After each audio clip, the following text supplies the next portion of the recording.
ओम गणपते नमः। ओम गणपते नमः। ओम मम पितृदेवाय नमः। ओम मम कुलदेवी देवताओं नमो नमः। आज का पाठ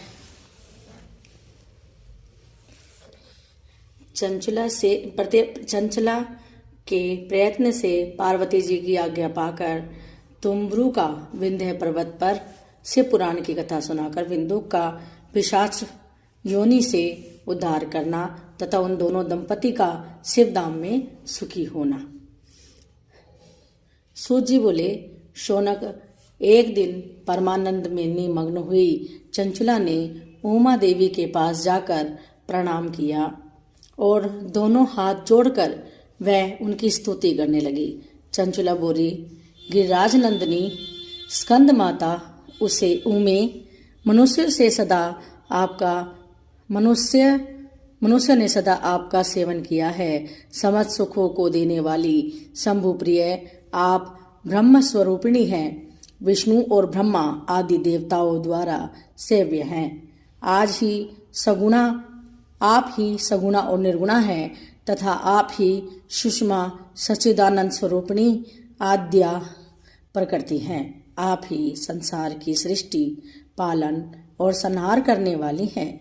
तीनों गुणों का आश्रय भी आप ही हैं।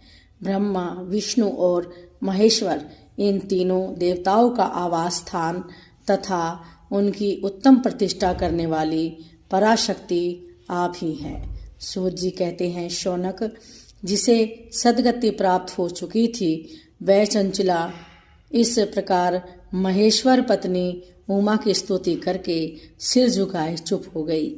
उसके नेत्रों में प्रेम के आंसू उमड़ आए थे। तब करुणा से भरी हुई शंकर प्रिया भक्त वत्सला पार्वती देवी ने चंचला को संबोधित करके बड़े प्रेम से इस प्रकार कहा।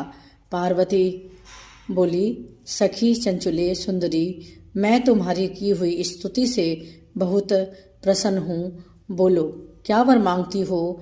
तुम्हारे लिए मुझे कुछ भी अदेय नहीं है। चंचला बोली, निष्पाप गिरिराज कुमारी, मेरे पति बिंदुक इस समय कहाँ हैं? उनकी कैसी गति हुई है ये मैं नहीं जानती।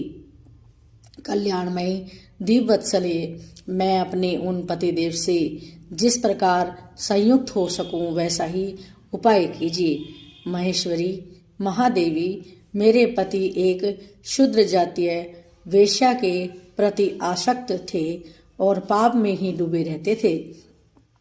उनकी मृत्यु